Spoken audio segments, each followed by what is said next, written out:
The fragmented words began to form a message, as if the ghosts were trying to communicate. Beware, disaster, impending doom. They couldn't ignore the feeling that something was amiss. Is it the forest playing tricks, or do the ghosts of fallen soldiers still roam? Whispering Oaks, once the stage for a brutal battle, is now the focus for park rangers Alex, Emma, and Jake, a trio determined to preserve its history. But from their very first step, the forest sang an eerie tale. Whispers in the wind, echoes of old wars in the silence, and fleeting shadows. In the heart of the forest lay the ancient battlefield known as Whispering Oaks.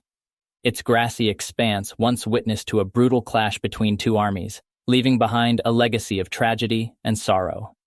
This elite team of park rangers was now tasked with patrolling the area, ensuring its historical significance remained intact. Welcome back, thrill seekers. Today we are diving into another captivating episode of our Top 5 Park Ranger Tales, spotlighting the year 1982. We kick things off with story number 4 today, and we'll unveil a new tale daily throughout this week. Make sure to hit that subscribe button so you don't miss out. Now, back to the story. From the moment they arrived, strange occurrences began to unfold. Strange whispers carried by the wind danced through the leaves, and faint echoes of distant battles could be heard during the still of the night. Shadows seemed to form in the corners of their vision, disappearing when looked at directly. The Rangers, skeptical at first, soon found themselves questioning the stories they had heard about the ghosts of fallen soldiers haunting the site. One moonlit evening, while documenting their observations, they noticed a pattern in the whispers. The fragmented words began to form a message, as if the ghosts were trying to communicate. Beware, disaster, impending doom. The words shocked them with fear and disbelief. They couldn't ignore the feeling that something was amiss. Alex, the leader of the group, was determined to uncover the truth. Researching the battle's history, they discovered that a catastrophic earthquake had struck the region shortly after the war, causing widespread devastation. Could the ghost be warning them about a natural disaster? As days passed, the Rangers grew increasingly uneasy, haunted not only by the echoes of the past, but also by the looming sense of dread. One stormy night, as thunder rumbled through the sky, they witnessed a phenomenon that defied explanation. Flickering lights danced across the battlefield, forming the silhouettes of soldiers locked in combat. But these weren't mere apparitions from the past. They were vivid, tangible figures that seemed to exist outside of time itself. In a bold move, Alex approached one of the spectral soldiers. The ghostly figure turned its eyes toward Alex, and a voice echoed in their mind. "Listen carefully. We are not from your past. We are from a future yet to come." The soldier explained that they were time travelers, soldiers who had discovered a way to leap through time as part of a highly secret science research project. "You must listen," the soldier's voice echoed, carried by the wind. "I am not of your time. I come from a future devastated by this very storm." Alex's eyes widened, disbelief mingling with curiosity. "A future?" The soldier nodded, his form wavering in the rain. "The thunderstorm that rages tonight will escalate into a cataclysmic event. It will unleash a chain reaction of natural disasters that will wipe out almost 90% of Earth's population." Emma's voice quivered. "How is that possible?" "In our time," the soldier continued, "an experiment triggered this disaster. A desperate attempt to manipulate time itself." "But what can we do?" Jake interjected, his voice resolute despite the uncertainty. The soldier's gaze bore into Alex's eyes. "You can change the course of history. In this very forest at the center, a secret chamber holds the experiment that unravels the world. You must find it and stop the scientists and soldiers responsible." As if responding to the urgency of the situation, the storm intensified, thunder cracking with an almost otherworldly force. Alex nodded at the soldier's words. "We won't let this future come to pass. We'll find the chamber and put an end to the experiment." With the soldiers' directions echoing in their minds, the Rangers plunged into the heart of the storm. Rain pelted them, the wind pushing against them as if trying to deter their progress. Yet their determination burned brighter, a beacon against the darkness of the night. Hours passed, each step through the treacherous forest feeling like an eternity. The howling wind seemed to carry whispers of doubt, but the Rangers pressed on, fueled by the soldiers' warning and the hope of a better future. Finally, a flash of lightning revealed a clearing unlike any other. At its center stood a colossal oak, its branches reaching skyward like gnarled fingers. Alex's heart raced as they noticed a hidden entrance nestled amongst the roots, the gateway to the secret chamber. And there, illuminated by a bluish glow, lay the secret chamber. Soldiers in advanced uniforms bustled around, while scientists monitored complex consoles brimming with futuristic technology. Emma's eyes widened. "This is unreal, hidden here right under our noses." The soldier's voice echoed in their memory as they exchanged determined glances. "We have to stop them." Weapons were drawn, and with unwavering determination, the Rangers confronted the soldiers and scientists. The room fell into an uneasy silence, the tension tangible.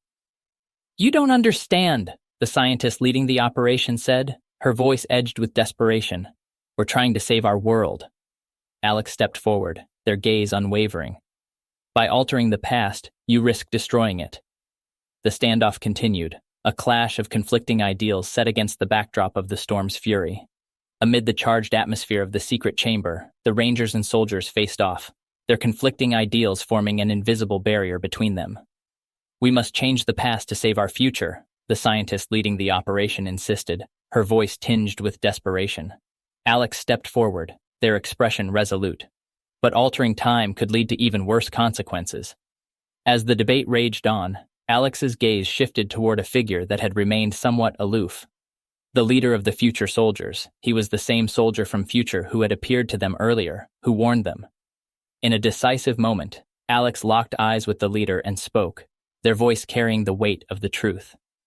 "Your future self came to us and warned about the disaster.